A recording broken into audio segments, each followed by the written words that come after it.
trade of any rookie so far this season. And after the Cowboys saw cornerbacks J.C. Horn and Patrick Surtain go ahead of them in the draft, they traded down 2 spots to draft Parsons. Jerry Jones went on the record this week that the linebacker was the highest-rated defensive player on the team's draft board. So, Shannon, do you believe that he was the Cowboys' highest-rated defensive player? Yeah, look, no. I believe that they had, I think universally on everybody's board, J.C. Horn, Pat Surtain, Micah Parsons. It seems to me those were the 3 top-rated defensive players on everybody's board.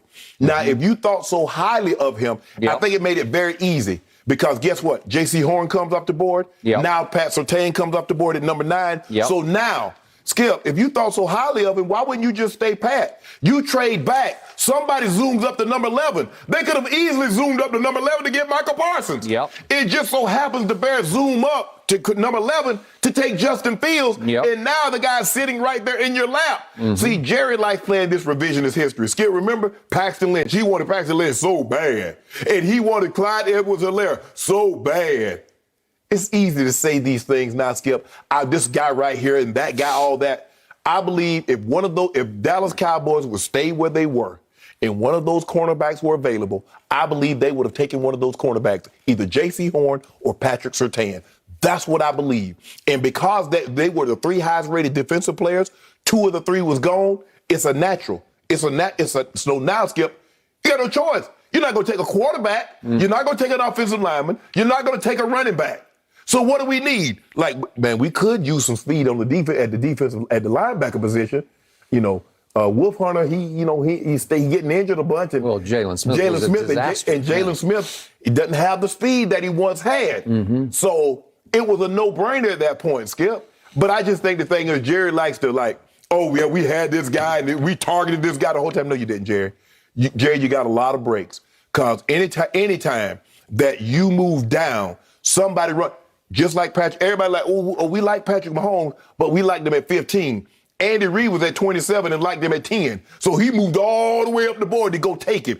That's when you know somebody takes him. Because if you thought he was that good, Skip, guess what you do? You said that 11, I think they were number 11, you move up. Move up to 6, move up to 7. If you believe, because that's what Skip Bayless tells me. Skip Bayless said, if you believe a guy is that good, you move to get him.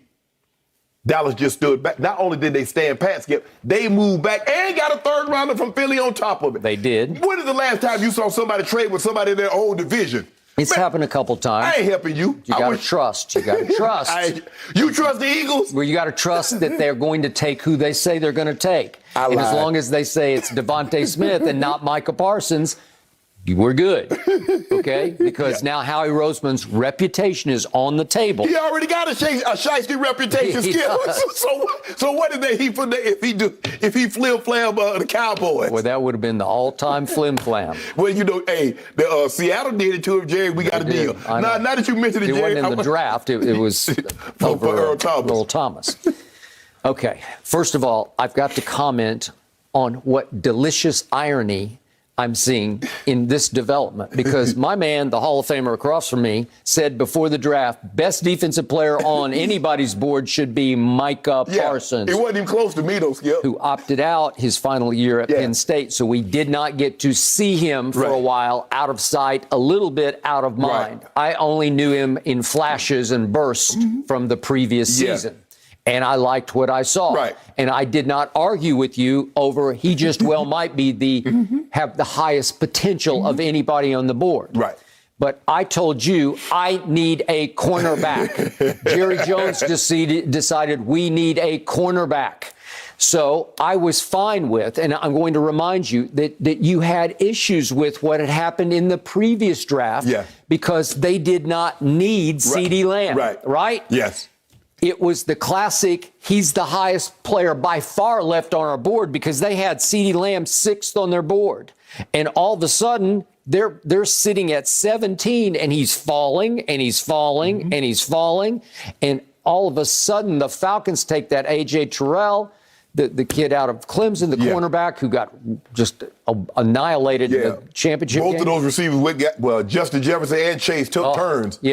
Okay, so all of a sudden they go cornerback. And Jerry's saying, time out. He said even his grandson, he's on the yacht, you know, in the pandemic, even his grandson, CeeDee Lamb. Right. And Jerry's saying, wait a second. I could have a guy who's 6th on our board and we can get him at 17. And you took issue with it and I did not because I said he's too good to pass up at 17. He is not a need pick. He's a value pick. But what happened, Skip? What is this? What is Jerry? Jerry realized I had a chance to get Randy Moss.